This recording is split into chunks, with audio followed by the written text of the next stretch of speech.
My name is Markus. I'm CEBA's Director of Greenhouse Gas Accounting and Standards. I'm joined by Kerri Metz, our Manager for Greenhouse Gas Accounting and Standards, and Katie Kuhn. And we're here to help you understand what this work stream is all about by the Greenhouse Gas Protocols AMI working group, what the request for information is about, and finally give you a sense of what CEBA's position is on this. Let this webinar is recorded. We'll make this public available afterwards. And we're also please put your comments or questions in the chat. We'll get to those at the end. With that, let's move to the overview slide. So as I mentioned, the key goal is to make sure that all of you have at least a much better understanding what the Actions and Market Instruments Technical Working Group is, what is here to do, what the white paper is about that they have published, what the request for information, what that survey is all about, and what the questions are there, and what the context is for those. And finally, give you a sense of what CEBA's responses are for that. We'll structure this into 5 parts. Just first, a high-level overview of the AMI. Then we'll cover the white paper itself. We'll go into a bit of the structure of what's being proposed and the responses that CEBA has for the request for information. And then we'll make time for your questions at the end. With that, let's jump straight in. So first, an overview of what the AMI is, or what that is, what that work group is. Let's go next slide. So basically, there's the Greenhouse Gas Protocol that has 4 technical work groups. One of them is the Action and Market Instruments one. Market instruments, by the way, anyone who's new to this, like basically anything that is a contract, any kind of contract. It could be a power purchase agreement, a virtual power purchase agreement, REC purchase agreement, things like that. And so basically the protocol has created this technical working group in 2024 to help create a new standard that is aimed to assess how companies could measure and report actions that they're taking that go beyond the physical inventory. So the physical inventory, that's basically, if you have your scope 1 and scope 2 and 3 emissions that you have directly, that you're directly causing.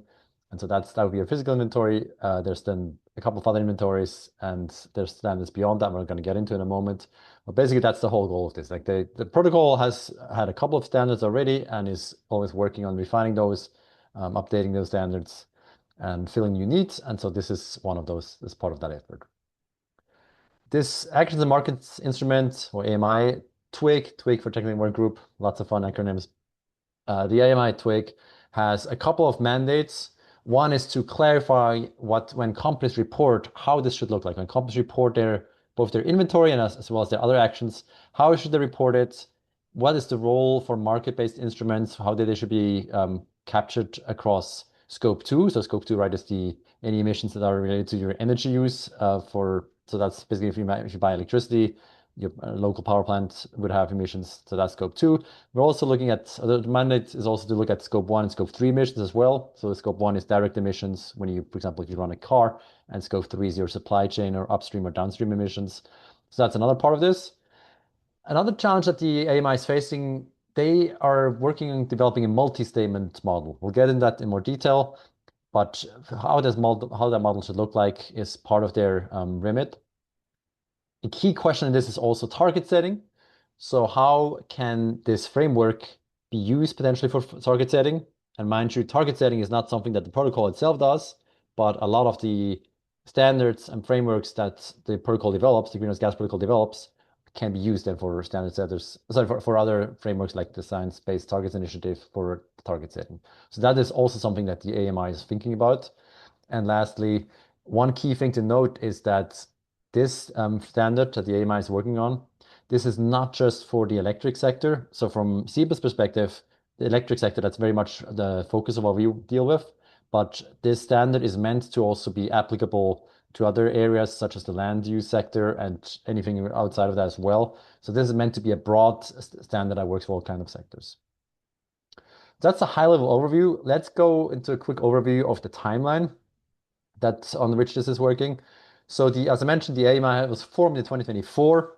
There was a technical work group that was formed then, and there was a first phase where the members of the technical work group developed the first white paper. That white paper was released early this year and is now followed by a request for information. What is a request for information? It's basically like a public consultation, except a public consultation is a more formal collection of feedback. Request for information is basically just like an early stage request for input on this. We treat it very similarly here, but that's the difference here. Once this 60-day request for information will be over, and so that will be over by May 31 currently. I say currently because CEBA has requested an extension of this phase because we think it's a lot to process for companies. But once that request for information is over, the AMI technical work group will review the feedback they've received, and there will finally be an actual public consultation in 2027.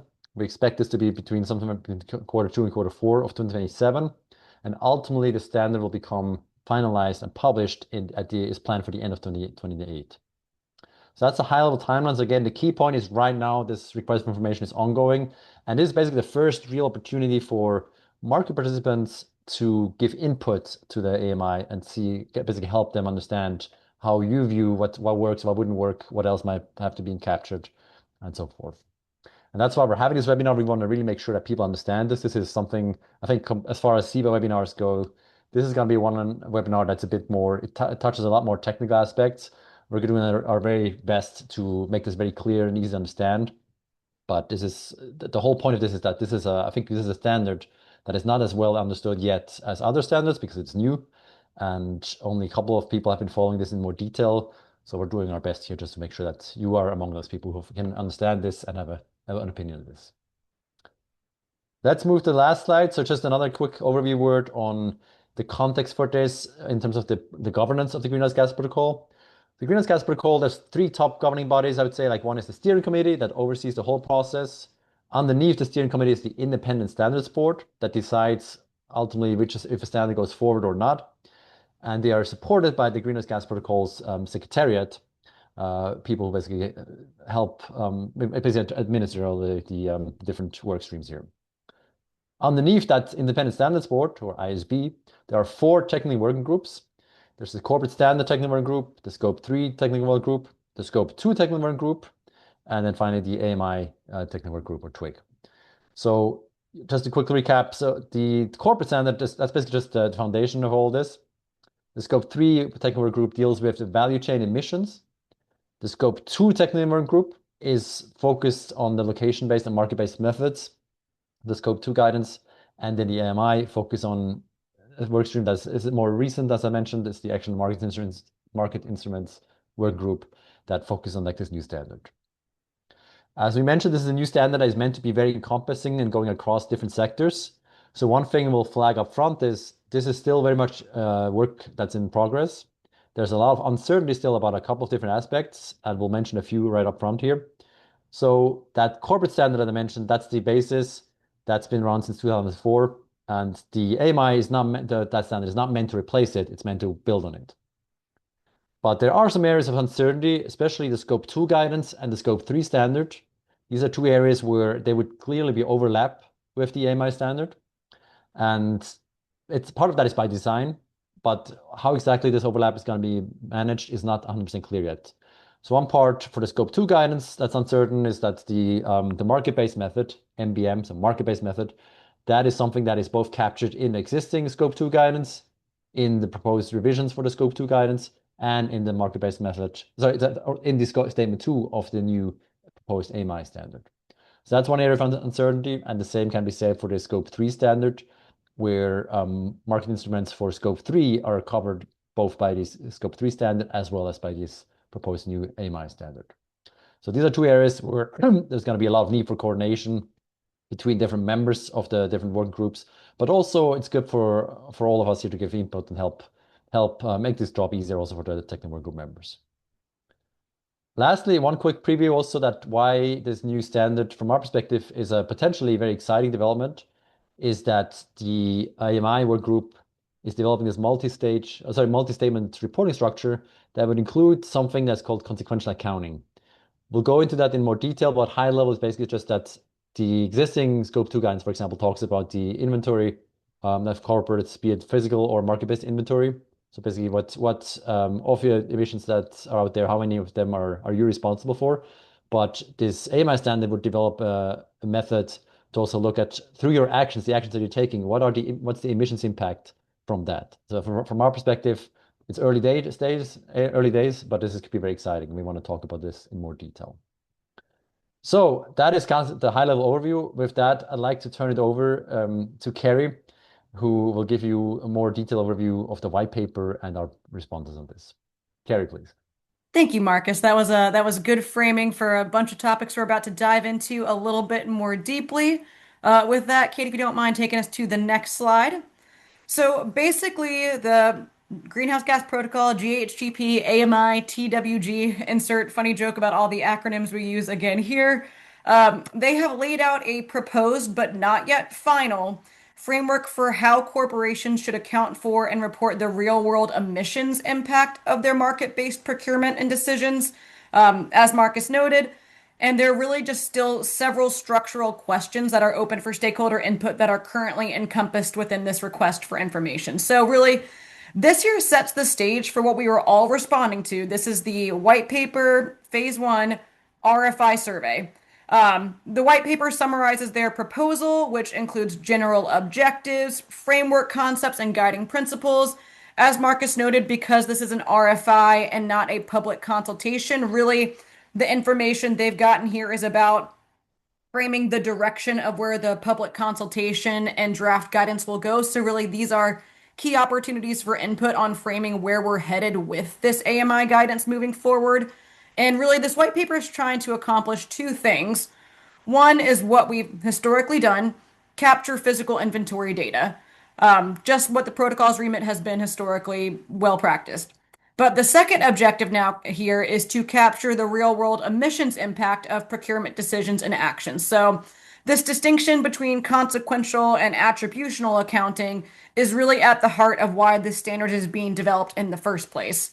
And with that, I'd like to focus your attention on the bottom right box of this screen because there are some key questions that are not being addressed in this RFI, but will instead come up in that Q2 2027 public consultation. So because it's an RFI and kept more high level, these elements are not yet open for direct response within the RFI survey.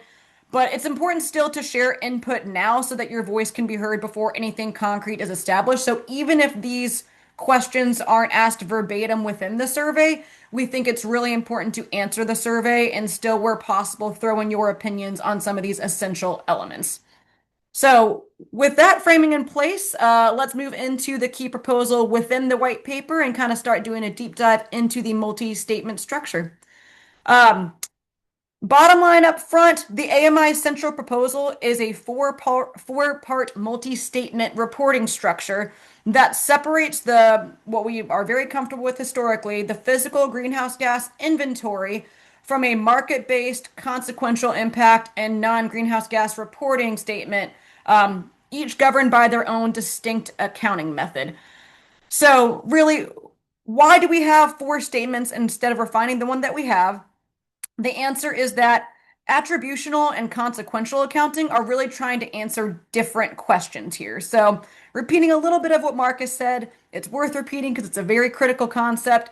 Attributional accounting tells you what your organization emitted, while consequential tells you what the real world impact of your procurement decisions and actions are. So, with that in mind, I'll note that statement 1 outlined here, that physical inventory, is really the only currently existing element. Everything else being proposed within this multi-part statement structure is new. So statements 2 and 3 together are meant to address the question of market instruments, but I want to note these are in distinct ways, and you'll see this more in greater detail on the next slide. Statement 2, the market-based inventory, is still attributional. It's just focused on contractual adjustments. Statement 3, which we're going to dive into in a lot more detail, the greenhouse gas impact statement, is consequential. And that's really, again, asking what has changed as a result of your actions.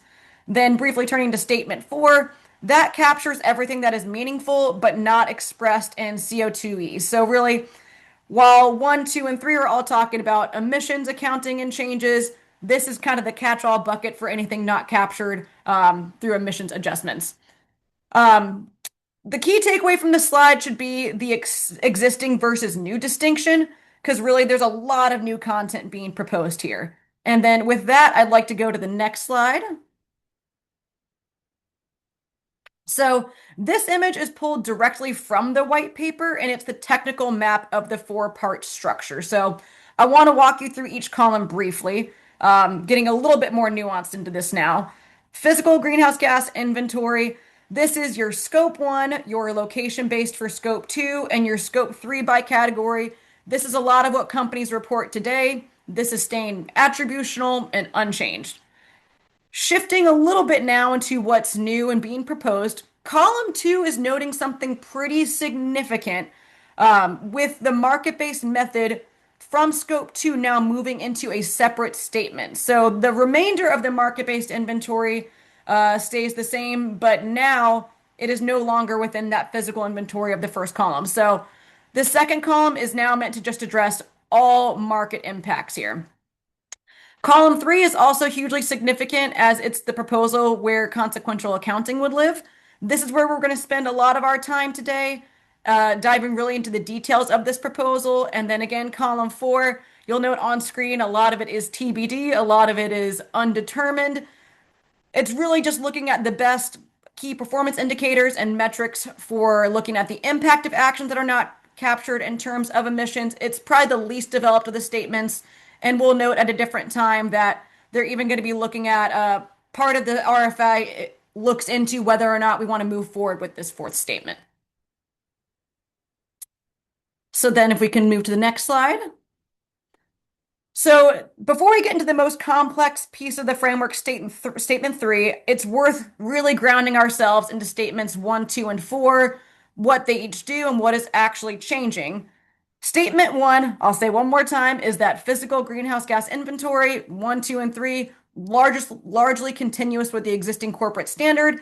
Once more, that one important change to note is that scope two market-based no longer sits in this inventory as proposed alongside the location-based.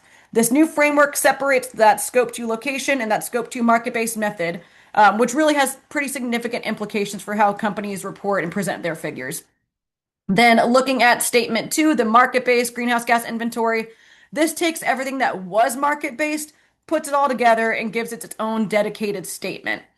A really key note here is not only are we taking the market-based method from scope two and putting it into this statement two, we are also extending market-based approaches beyond scope two for the first time to scope one and three.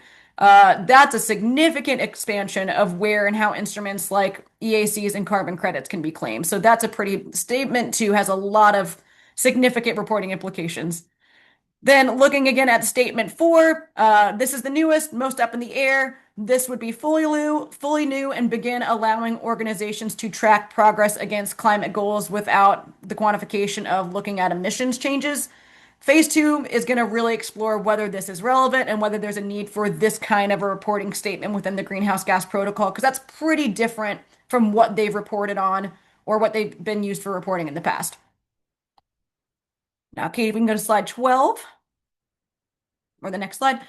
So going into statement three, this is the greenhouse gas impact statement where the AMI TWG is introducing what feels like the most technically complex concept and where consequential accounting would live. There are this metric is proposing 5 different subcategories for capturing impact based on proposed boundary levels. And it's a logical range where you're kind of working from the closest to your organization outward. Starting with your organizational boundary, this would be, interventions whose impacts stay inside your operation. That could be efficiency projects or fuel switching. Then you begin moving upward a step to value chain associated impacts. This could be any action that impacts your upstream or downstream partners. So impacts to your supply chain or customer base. Once we get to sector associated, this is where it gets a little bit more new. This would cover sector level interventions whose impacts are not directly traceable to your company alone.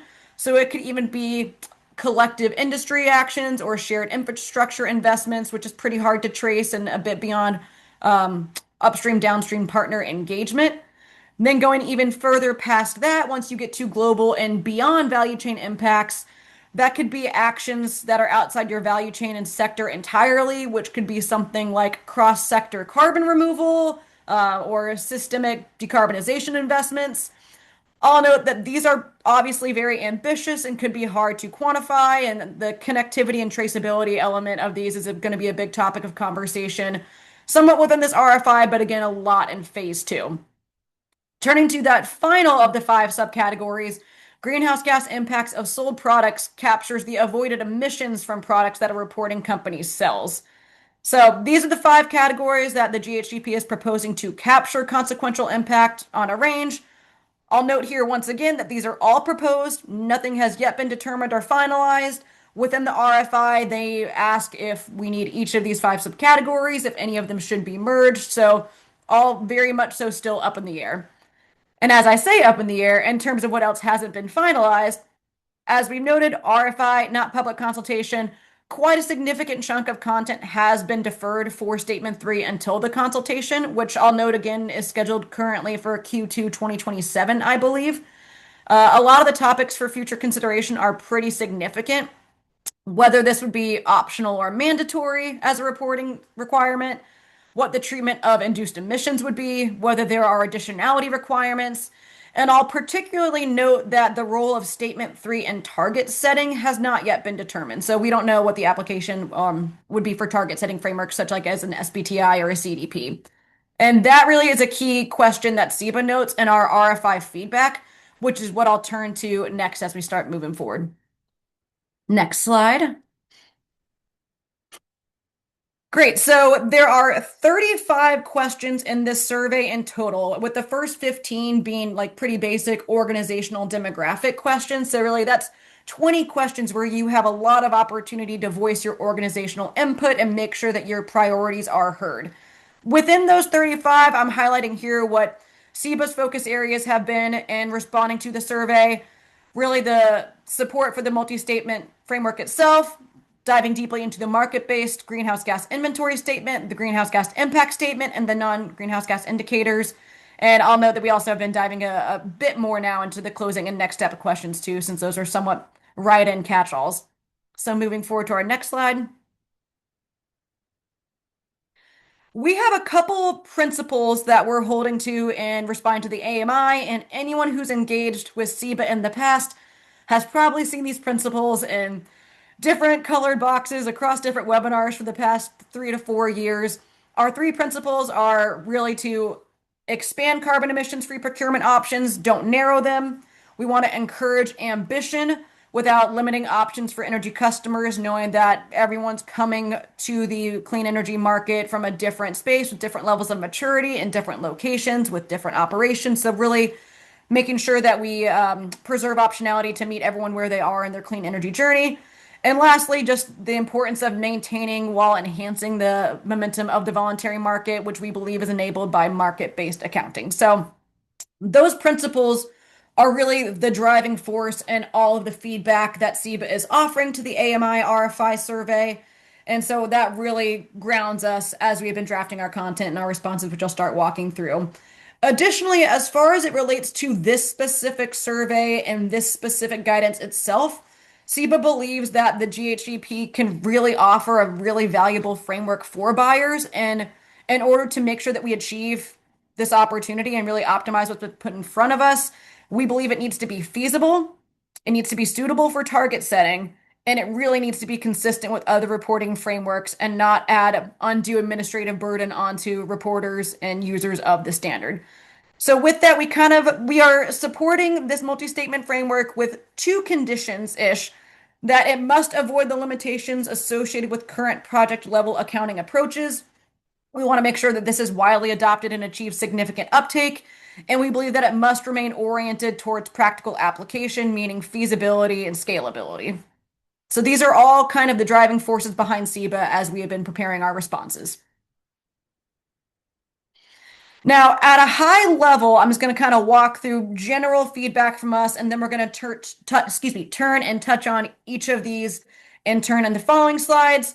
As it relates to the multi-statement reporting structure, CEBA strongly supports the direction in which this structure is moving forward, but we do have recommendations and requests from that to ensure that it still is effective and that we maintain our support for it. Looking towards Statement 2, That market-based inventory, also known as contractual inventory, so you may see both of those names occasionally.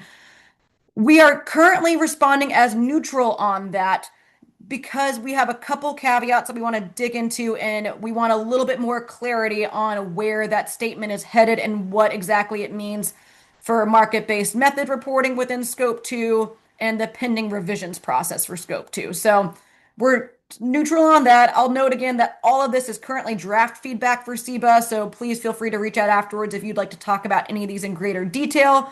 But this is just where we've stood at this point in time in our feedback responses.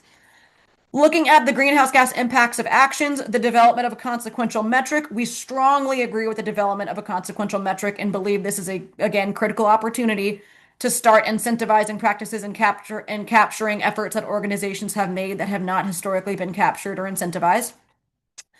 Looking at statement 4, this non-greenhouse gas indicator element, we don't have any specific requests at this stage. We are currently neutral. We're going to be engaging in additional member conversations to see if there is a strong member perspective one way or another, where CEBA should make sure that our voice is heard. But currently at this stage, the majority of our insights and efforts are focused on statements 1, 2, and 3. Or statements 2 and 3, and an overarching support for multi-statement structure. And then lastly, concluding questions. There are 2 write-in questions at the end where we view it as a real opportunity to make note of any requests, comments, concerns that you didn't have the opportunity to voice in the initial questions of the survey. It's a really good opportunity to add in some of your feedback there if there wasn't a chance to do so earlier in the survey. So then I'm going to dive now a bit more into each of these in turn. So the multi-statement reporting structure, we very much so like the direction of this proposal, but our support is somewhat contingent upon its use in target setting and consequential metric development. So for this, if you note support, there is a like 4,000 max character write-in option for the end of this section of the survey. Within that write-in, we note 6 recommendations that we had. One is that we need to make sure that it is designed to be target setting usable, that it is incorporated into target setting programs like SBTI and CDP. We think that there should be a clarification of the role of each statement within this multi-statement structure. We think that we should have clear, distinction between what will be optional and what will be mandatory reporting elements. Will all 4 statements be mandatory? Will just the physical statement be mandatory and the other 3 optional? In order to make a decision one way or the other around support, there needs to be clarity on exactly what is required in that. Looking towards Scope 2 flexibility, for all of our greenhouse gas protocol Scope 2 revisions process feedback, CEBA frequently argued the importance of having optional instead of mandatory hourly matching and deliverability requirements, and we carry that feedback into this RFI as well. We are very supportive of the flexible use of market-based instruments across Scope 1, 2, and 3. As a matter of fact, our feedback to the Greenhouse Gas Protocol back 3 years ago now was that they explore the adoption of market-based instruments for Scope 3, so we're excited to see this coming to fruition within this statement structure. And then lastly, just not only aligning across scopes and guidance within the Greenhouse Gas Protocol, but also making sure there's alignment across existing standards, target setting frameworks. The Greenhouse Gas Protocol has announced a partnership with ISO. Make sure that that's considered in this as well. European frameworks, just making sure that we are achieving alignment where possible and not creating fragmented reporting structures where unnecessary. Moving to our next slide. So then diving a bit more into statement 2, as I noted, we're neutral right now depending on clarity of the interaction with the Scope 2 market-based method and the potential imposed requirements for Scope 2. So we support the inclusion if there is not an hourly matching and deliverability requirement for market-based accounting within it. We don't think a one-size approach will work globally, and that we really need to make sure that we are preserving flexibility and optionality, especially for newcomers to the market. Within that, or kind of addressing that, there needs to be clarity on what the relationship exactly with Scope 2 is to Scope 2 MBM. Is this additive? Is it subsumed into? Is it distinct from? Is there a scenario where you could still report your market-based method within Scope 2 and not this? Just clear delineation of exactly how the market-based method for scope 2 will fall here in statement 2. And then lastly, as this is going to be kind of the underlying theme that you see through a lot of our recommendations, is clear guidance on use and goal setting and targets. We need clear, actionable guidance on how statement 2 figures could be used in goal setting and regulatory contexts as well. Moving on to our next slide. So then now looking at, this is our consequential impact statement, CEBA's positions. There's a couple more questions within the survey on statement 3. We think that it definitely should be included. We currently have that it should report both positive and negative impacts. And we think that the greenhouse gas impact of sold products should be included in statement 3. I think I noted this earlier, but within this section around statement 3, they ask if you think each of those five subcategories should be included in statement 3. So we here are saying that we do believe that the impact of sold products should be included in statement 3. We do have 5 comments, though, as this metric, as this consequential method continues to get fleshed out. We think that avoided and induced emissions need to be explicitly addressed as soon as possible. Induced emissions are currently not set to be discussed until phase 2 of the AMI process, and we think that that should really be discussed now so we can determine support and what this method is going to look like in practice moving forward. We think that we'd like a little bit more clarity on the rationale for categorizing avoided emissions exclusively under the greenhouse gas impact of sold products. If you look at the survey, it explicitly notes that avoided emissions are under sold products. For those who have been following the greenhouse gas protocol revisions process across Scope 2 and AMI and everyone else, there was one stage in the Scope 2 revisions process where they were creating a marginal impact metric. That eventually got spun out into this AMI technical working group and subsumed into there, and now it's on a separate timeline from the Scope 2 revisions process. We think that the protocol should really provide transparency on why that MIM framework did not advance within Scope 2, and if any of the input from that has been incorporated into the development of the AMI TWG. Additionally, the Scope 2 revisions, or the Scope 2 public consultation that wrapped up January 31st specifically had a survey around the electricity consequential methods. And we'd like to hear what that survey result or how that survey result is factoring into this as well, and just making sure that all the feedback that's currently been provided from people is indeed being accumulated into this current Statement 3 framework. Then we'd like to know positive and negative impacts. This term is used. We'd love a bit more clarity on what exactly is meant by that, what exactly is included in that, bit more clarity there. And lastly, again, that underlying theme, make sure that it is used and applicable for target setting and decision-making frameworks. So really, our feedback covers a couple key themes. And these are the last 2 questions at the end where you really have the opportunity to drop in and note what your priorities are and what your high-level thoughts are as far as the AMI, RFI, and white paper are moving at this stage. Our first key feedback theme is really just making sure that we are achieving alignment across even different standards within the greenhouse gas protocol and alignment across other frameworks. So coordination with the Scope 2 revisions process. As I said before, the AMI process and Scope 2 are currently on different timelines, even though they are touching several similar topics. And that confusion is not great for the market, and we could obviously benefit from a little clarity there on what that alignment is and how they're working on resolving any timeline differences. Additionally, GHGP and ISO announced a partnership and that they will be working together to create unified standards. What does that mean for the greenhouse gas protocol moving forward with this? Clarity on that would also be great. So our ask is really just that they let everyone know how those outputs are going to be reconciled before that guidance is finalized. Then looking towards alignment of frameworks. This is kind of in parallel to our theme for one, making sure that the definitions, the accounting methodologies, the metrics, everything is harmonized within currently existing frameworks. We're not trying to create fragmented reporting structures. We're not trying to add undue administrative burden to organizations that are trying to report.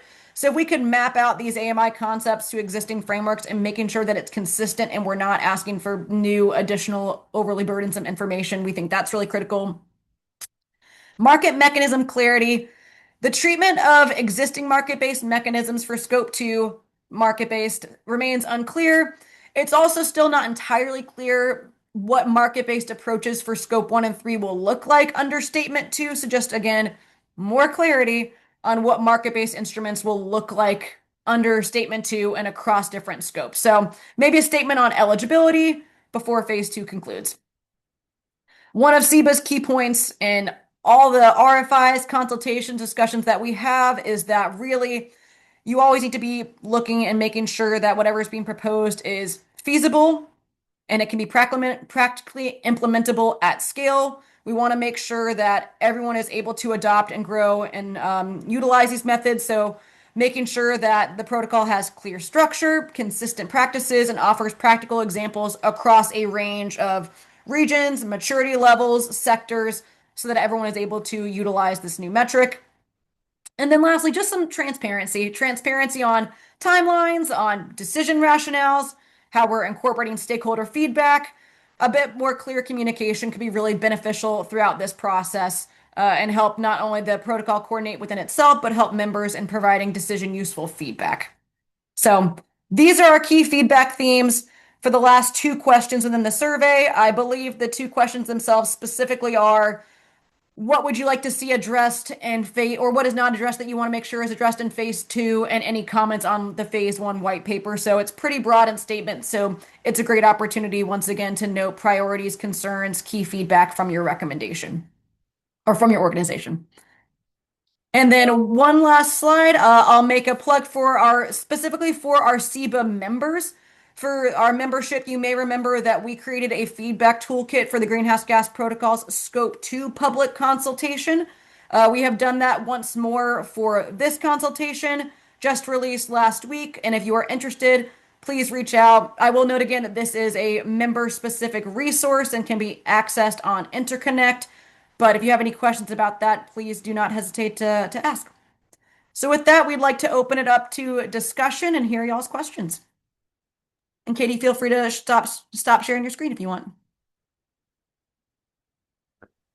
So yeah, we'll open it up for questions. I know we have a couple of questions actually in the chat. I'm going to go through those in a second. Generally encourage your questions. This is a request for information and a white paper that's pretty substantial and is I think a lot of people are still like us ourselves also honestly we're like still wrapping our heads around the details and all the implications that the different aspects have. So I bet you I don't think anyone here is on the call that really feels like yeah I fully understand everything and we have a full context of everything here. But we're here to like help. That's the extent we can help you all understand this. So with that, maybe we'll go through some of the questions first that we have seen in the Q&A function. One, I think I may not have a good answer for. I see the first question here from Ryan Scholin. What would a market-based method for Scope 1 look like if Scope 1 is intended to measure the actual fuel an organization is consuming directly? I mean, I can see of mechanisms for this. There are certificates that could be traded. So I can see conceptually how this could work. I don't have more of a background on this. I welcome anyone else who does. Feel free to put in a chat to respond to the question here from Ryan. Another question was, am I right in understanding that the AMI guidance and the resulting consequential accounting approach will open up an incentive or pathway for my customers to support my clean energy procurement projects, which is their Scope 3, and for me to support my suppliers' clean energy procurement projects, which is your Scope 3.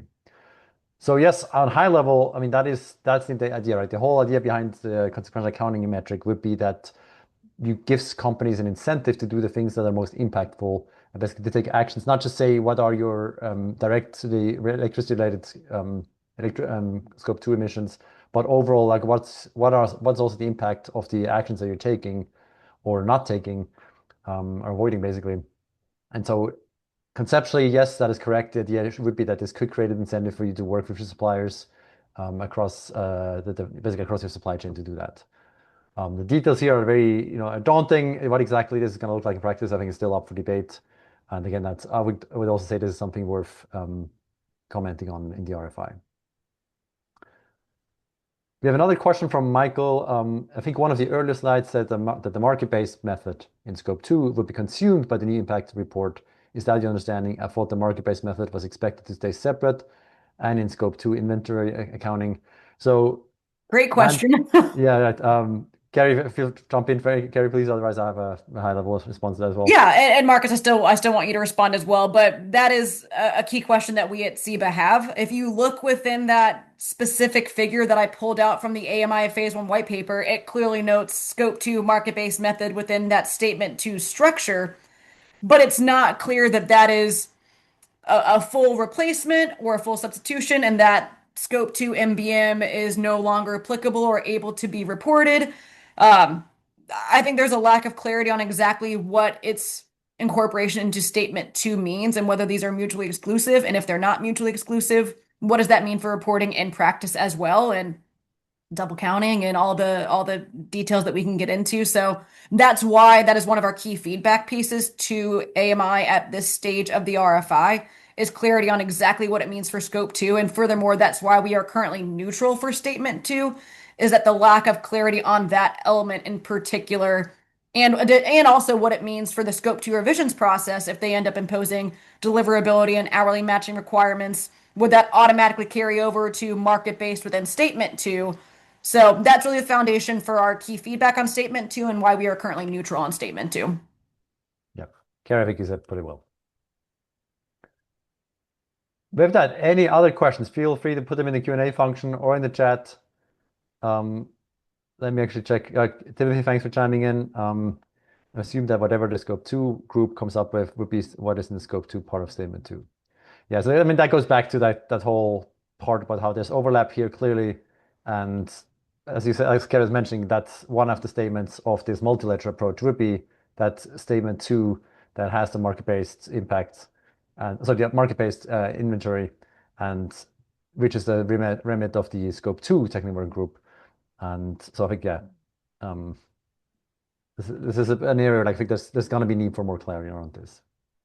And I'll emphasize one little point that Marcus made earlier too is just as of yesterday, we actually submitted an extension request to the GHGP to change this from a 60-day to a 90-day open window for the RFI, hypothetically with a closeout day then of June 30th.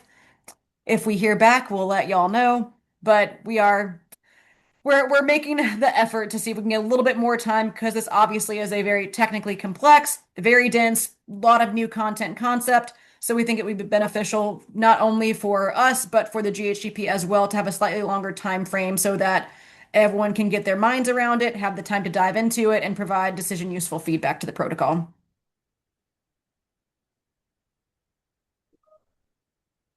Any more questions, or have we answered everything you could possibly want to know about the Phase 1 white paper?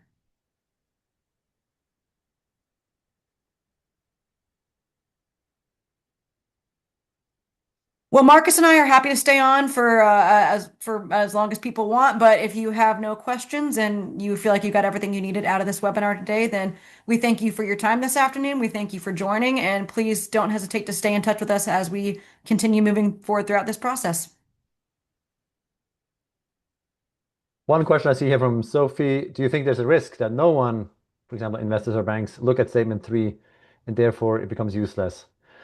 Yeah, so there is already something called the project standard that the protocol has issued a couple of years ago, and I don't think it's widely used. And so that is for us, that is one of the key points of feedback and the key points for us to focus on is that ultimately there are a lot of difficult methodological questions here for the protocol, and they're important to solve. But I think first and foremost, if this is going to be a standard that is not getting adopted by companies and not widely used, it's not going to have impact. And I think then it doesn't really have much of a merit to pursue. So we think it's very important that this be something that is developed in close collaboration with market practitioners, market participants.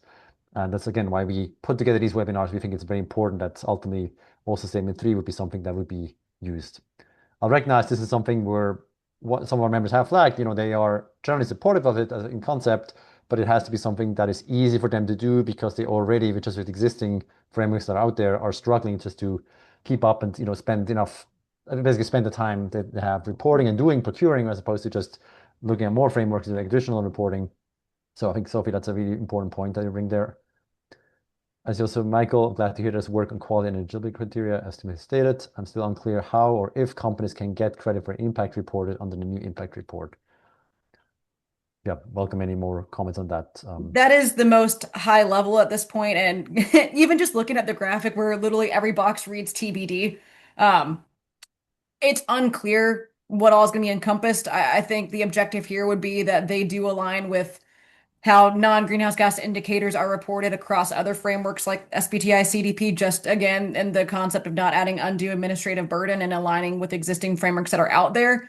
But it still is also good to capture and incentivize impacts that are not currently being captured. So I think that one's just going to be a bit of a waiting game and hearing what comes out. A lot of that is going to be determined in phase 2. I want to emphasize here a comment that Timothy made in the chat that he thinks part of the reason that the product standard, that's the existing standard already that the protocol has issued years ago, isn't used, is that SBTI doesn't allow you to claim it. So from our perspective, that's a key motivator for companies to do reporting and to use these frameworks is that you can set targets on their SBTI or other frameworks, and then you can, this protocol and other frameworks set the rules like how you measure your progress towards those targets. And so I do think this is an ecosystem where different systems have to work together so that ultimately these standards have an impact and get adopted.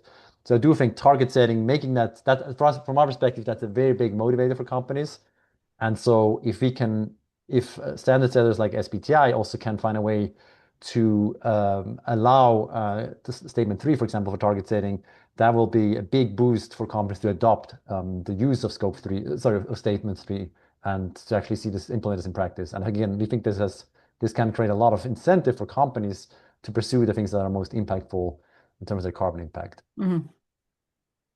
And Alexis Ludwig Vogan, I note your question in the chat around assuring increased cost to reporters. Assurance is part of what's going to be addressed in phase 2 as well. That is another topic that has been pushed down the aisle to phase 2. Again, one high level point is right. There's like the actual public consultation will come later. We strongly encourage people to give feedback now. And even if you feel like, wow, this is a lot, I'm not quite sure. How about I just wait until everything becomes clear? We recommend you don't wait until things become clear because we recommend that you give feedback now and put in disclaimers and say, well, this is how I understand it. To me, it's not quite clear how this works, but here's what I'd say. I do think it's useful to give the members of the AMI technical working group input now so they can see what people's concerns are, what people like, what they don't like. So just again, I'd like to encourage that. Really, this is your chance to get your feedback in now before the train is too far on its tracks. And it's better to give feedback and let your voice be heard now, and instead of trying to combat something that already has momentum and has already received a lot of input and development. This is a really such a critical opportunity to get in at the guiding principle objective level before too much has been determined, and make sure that your voice is heard and have a chance in maybe structuring what the outcome looks like over the next couple months and year.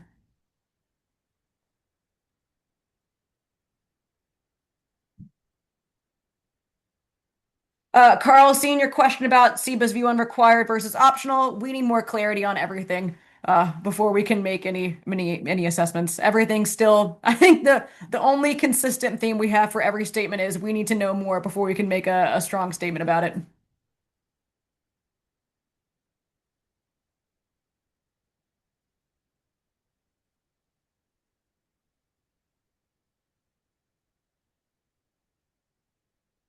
Well, Marcus and I will stick around for anyone who continues to have questions.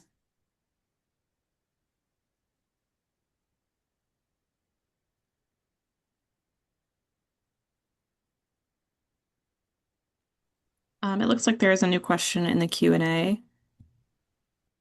Thanks, Katie. All right, yeah, question is, Sophie, do you think there's a risk that the greenhouse gas protocol pushes for granularity in scope 2 because they can say that any unmatched EACs can still be reported in the impact statement? Do you understand your neutral support to the market-based statement with the spending risk? Do you think that there's a risk that the greenhouse gas protocol pushes for granularity in scope 2? Please can say. I'll say first, our support for in principle for the work that the AMI is doing and for a multilateral approach, that is separate from the scope 2 revision. We've made this clear before, right? We support companies who want to do granular reporting, want to do granular matching. That is something that CEBA has consistently supported. We continue to support that. It is not something that we want to be mandatory. I do think it's possible that the greenhouse gas protocol might go in that direction or want to go in that direction and say, well, we have other options in the AMI standard. Yeah, it doesn't change our position here. I think ultimately we think it's best if you open options for companies that are different stages of procurement, both from the very advanced companies that can do the most sophisticated ways of reporting and procurement, and also for companies that are just getting started and may not have a whole team to look at the different ways how they could procure clean energy. So yeah, just reiterating our position here on that.